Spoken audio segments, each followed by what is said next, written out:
Welcome to the Midwest.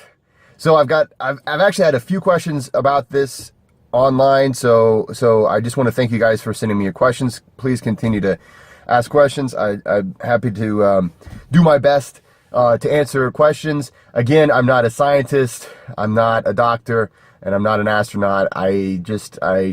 So do your own research.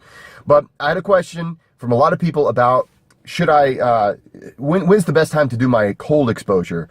So should I start the day with my cold exposure? Should I end the day with my cold exposure? And then one really good question was, should I do a cold exposure before or after a workout? So there's a lot of issues here, and I just want to kind of give you a general answer. The biggest thing to understand is it depends on what you're looking for. So what kind of result are you trying to get whenever you do your cold exposure? So of course, you know, if you're doing Wim Hof method, which I assume you are, that seems to be all I ever talk about on this channel. I will be talking about other things, but even if you're not doing Wim Hof method, okay, so here it goes.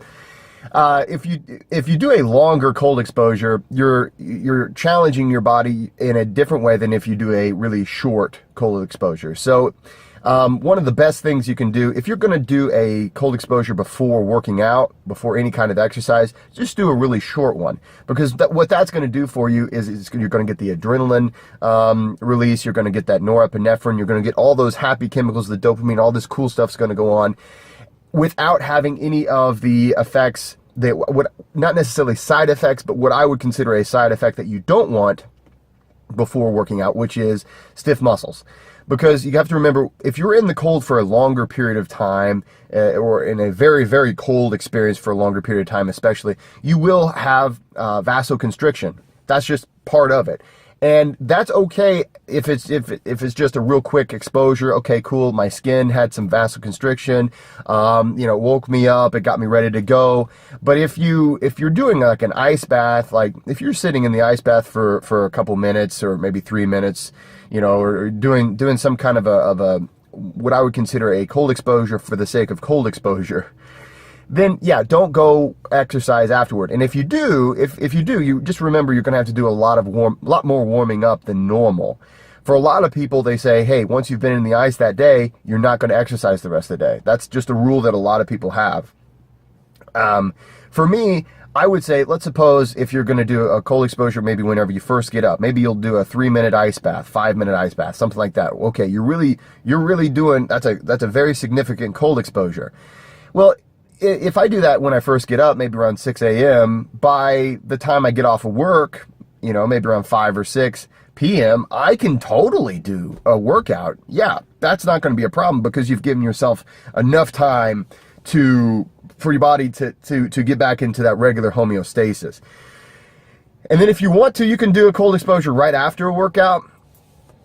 And I'm going to do another video on this more specifically, but depends on what you're trying to go for. If you've just done a hardcore workout and you just beat yourself to death, very few things are better than an ice bath right after just a really grueling exercise, experience. Now, there is some debate on whether or not the effects of an ice bath will blunt your body's response as far as building muscle. So if you're searching for hypertrophy, it may be something that you want to avoid an ice bath right after, like a heavy weight training session. I personally, I've done it both ways, and personally, I don't think it's going to be something that's big enough of I don't think it's something that is measurable. I don't really, and that's just out of my own personal experience. I've leaned out, I've grown mass, all those things and I've done with and without cold exposures afterwards, and it's never really been a big thing that I could measurably say, wow, this is really affecting me in a major way. However, that is something to just keep in mind. Yes, it does reduce the amount of inflammation in your body, and especially around the places where you just worked out. So inflammation is that's the signal to your body, okay, we need to do some work here. So if you're heavily reducing that, then you're reducing the signal that hey, there needs to be some work here. Some people would argue that that is going to speed up recovery and improve muscle growth. Really, the fact is, there's just really not been much research done on this topic. So a lot of it comes from anecdotal evidence. Hey, my friend did this. This is what I did. So for me, just as a rule of thumb, after I found this information out, what I decided to do was to try to give myself a window of time after a weight training session if I'm trying to build muscle mass. Like right now, I'm in a muscle mass building phase. So okay, so what I will do after I work out, now what I do after I work out typically is I'll do contrast training. So I'll do the hot, cold, hot, cold, hot, cold, and we'll talk about that in another video. But if I'm going to do my ice bath, maybe I'll work out in the morning, or maybe I'll work out and I'll get done working out by maybe 5 or 6. And then I won't get into the ice, into actually doing a really good ice bath, maybe until 8 o'clock that night. I give myself a little bit of time for my body to say, hey, we need to start working on this before I go into the ice. At the end of the day, I don't care that much about building muscle. I care more about overall health. And I know that the ice bath is going to do a lot more for me, just for my overall health, than getting a bigger bicep will, okay? Yes, I do want muscle mass. I do want to build strength, but I'm not as concerned about getting huge as I am about getting healthy. So that's just me, and everybody's going to be a little bit different about it. The most important thing to remember here, though, is that if you do a cold exposure before a workout, try to make it really short, because you don't want stiff muscles, okay? That is the biggest thing as far as safety goes. And if you do a cold exposure before a workout, try to make sure you do a lot of slow warming up. Don't do any sudden things. Don't get out of a good cold exposure and then suddenly do push-ups and sit-ups and like just a HIIT session. You want to slowly warm up, let that blood circulate, let that blood get in there, let the blood vessels open up slowly, and don't do anything crazy sudden. And then, okay, then you can work your way into a training session.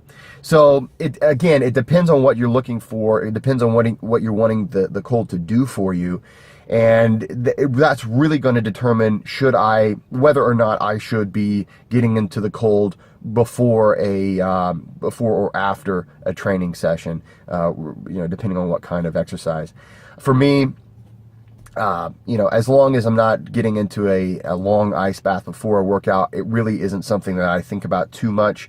But like I said, I generally will wait a few hours whenever I'm trying to build muscle mass.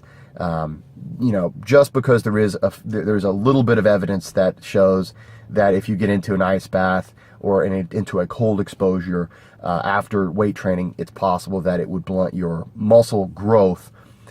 But other than that, really, you just do what you want to do and what makes you feel like, okay, this is making me feel good. Because at the end of the day, there's just not enough evidence out there to say, no, don't get into an ice bath if you're trying to build muscle. Okay, I hope that was helpful. And if you have any further questions, or if I can clarify that for you at all, just let me know in the comments, or feel free to go to midwesternmethod.com and click on Contact Us, and that'll go straight to me if you have any further questions. So thank you so much for watching. Please subscribe, please share, and of course, go out and be nice to people.